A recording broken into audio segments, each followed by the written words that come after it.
Bonjour les amis, soyez les bienvenus sur la chaîne Réussite Academy. Au programme de cette capsule, comment réussir pleinement mes études. Aujourd'hui, j'ai décidé de vous partager 10 conseils que je donne à mes étudiants.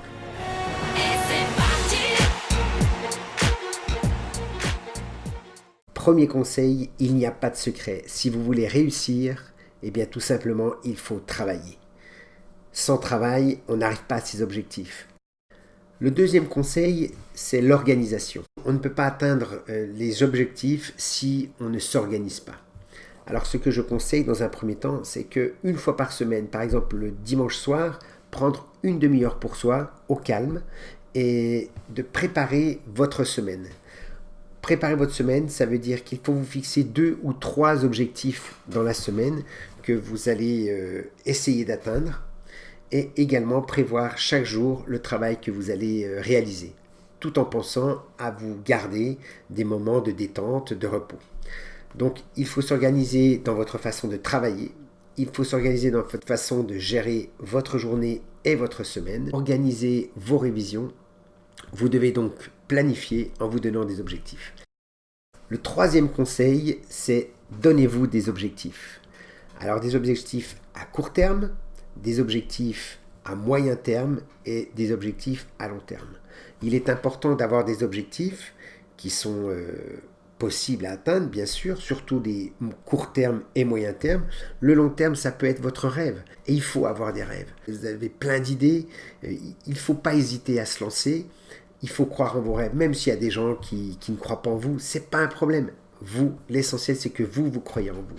Et surtout, ce qui est important, c'est pas l'objectif final, c'est surtout le chemin que vous allez prendre pour atteindre cet objectif final. Quelles sont les différentes étapes? Et n'oubliez pas que dès que vous avez une étape franchie, de vous taper dans le dos, de vous féliciter. Vous verrez souvent, je vous dirai de vous féliciter. C'est vraiment très important. Maintenant, pour réussir, il faut mettre de l'énergie. Et c'est ces objectifs à court terme et à moyen terme qui vont vous donner de l'énergie. Donc, donnez-vous d'énergie, donnez-vous des objectifs. Le quatrième conseil, c'est avoir un engagement actif en classe. Il est essentiel qu'en classe, vous ne soyez pas passif. Il faut poser des questions à votre enseignant. Il est là pour ça. Il a été formé pour ça, pour répondre à vos questions. Il va utiliser différentes méthodes pour répondre à vos questions.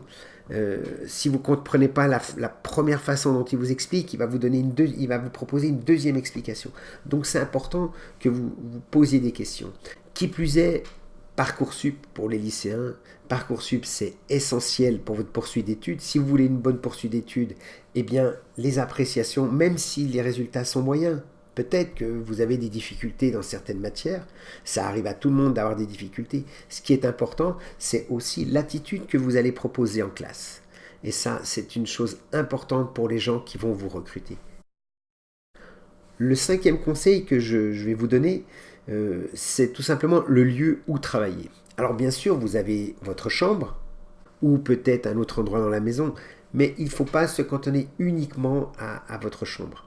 Vous avez le CDI de votre établissement scolaire, vous avez la bibliothèque, vous avez la médiathèque, ou encore dans un petit bar où vous pouvez être tranquille, vous pouvez travailler également avec un autre étudiant dans ce bar ou à la bibliothèque, sur un travail collaboratif.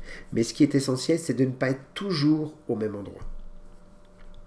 Le sixième conseil, sur quoi travailler? Alors les supports, vous allez avoir le cahier, vous allez avoir le classeur, vous allez avoir le trieur. Mais attention, c'est le piège, le trieur.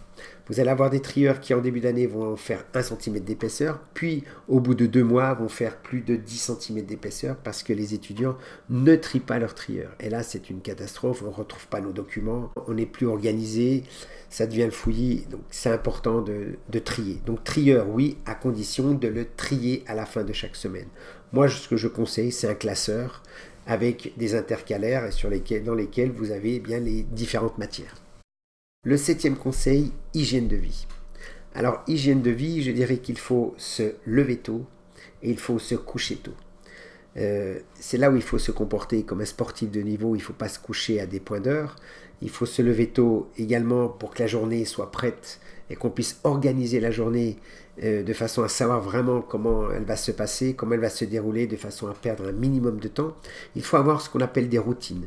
le matin un bon petit déjeuner, pourquoi pas aller faire du sport, et puis ensuite prendre son petit déjeuner. Des gens comme Bill Gates, comme Jeff Bezos, ou encore comme le patron d'Apple, Tim Cook, ce sont des gens qui se lèvent très tôt le matin, entre 4 et 6 heures du matin. Huitième conseil, qui correspond à la troisième main de l'étudiant, qui est son téléphone. Pas de téléphone en travaillant. Eh bien, il a été démontré scientifiquement que votre téléphone, même arrêté, même mis en mode avion à côté de vous, eh bien, perturbe vos apprentissages. Il est donc conseillé de mettre votre téléphone dans une autre pièce que celle dans laquelle vous travaillez. Neuvième conseil, préférez la qualité à la quantité. Alors, peut-être qu'il faut travailler avec un chronomètre, dire voilà, sur ce cours-là, je vais travailler pendant 30 minutes, sur ce cours-là, je vais travailler pendant 15 minutes. Mais par contre, attention, ne pas chercher à être perfectionniste. Forcément, il y a des choses que vous ne maîtriserez pas parfaitement. C'est normal. Et en voulant être trop perfectionniste, c'est là où vous allez vous rendre malade pendant vos études. Et c'est pas bon. Le mieux est l'ennemi du bien. Donc, oui, il faut travailler, oui, il faut faire ses études, mais il ne faut pas non plus à faire ce qu'on appelle du surentraînement, comme si le sportif, au lieu de faire ses 2 ou 4 heures d'entraînement par jour, eh bien, il va en faire 6, il va en faire 8. C'est pas parce qu'il va en faire 8, forcément, eh bien, il va être plus performant. Voilà. Et puis, il y a un danger aussi de la façon de travailler, c'est ce qu'on appelle la procrastination. Il ne faut pas reporter au lendemain ce que vous pouvez faire le jour même. Et enfin, le 10e conseil, comment réussir ses études? Tout simplement en prenant également du temps pour soi, du temps pour sa famille. Mais attention, ça veut dire qu'il faut bien gérer ce temps-là. Je vais prendre l'exemple du téléphone portable. Lorsque vous faites une pause, lorsque vous révisez et que vous faites une pause, pendant cette pause, n'utilisez pas le téléphone portable. Parce que ça empêche le cerveau de se reposer. Si vous faites une pause, c'est pour reposer le cerveau. Donc ça empêche le cerveau de se reposer, d'une. Et de deux, si vous commencez à regarder une vidéo, 2 vidéos sur YouTube, eh bien c'est fini, vous n'allez pas pouvoir vous arrêter. Donc pendant les pauses, si vous faites 5-10 minutes de pause, aérez-vous, allez marcher, allez courir, faites autre chose, prenez un bouquin éventuellement, mais faites autre chose, mais ne vous mettez pas sur votre téléphone portable. Donc voilà pour ces 10 conseils. Le premier conseil, il n'y a pas de secret, seul le travail compte. Le deuxième secret, eh bien, il faut s'organiser, il faut organiser ses journées, organiser sa semaine. Ensuite, il faut se donner des objectifs, court terme, moyen terme et long terme.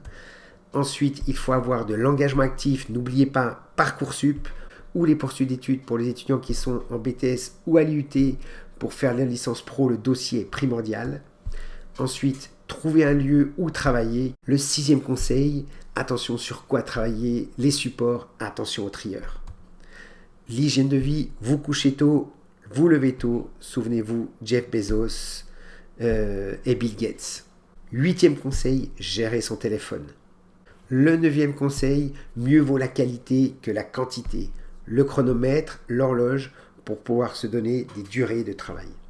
Et enfin, le dernier, prendre du temps pour soi. J'espère que cette vidéo vous a plu, qu'elle vous aidera surtout à réussir vos études. Merci et à bientôt sur la chaîne Réussite Academy.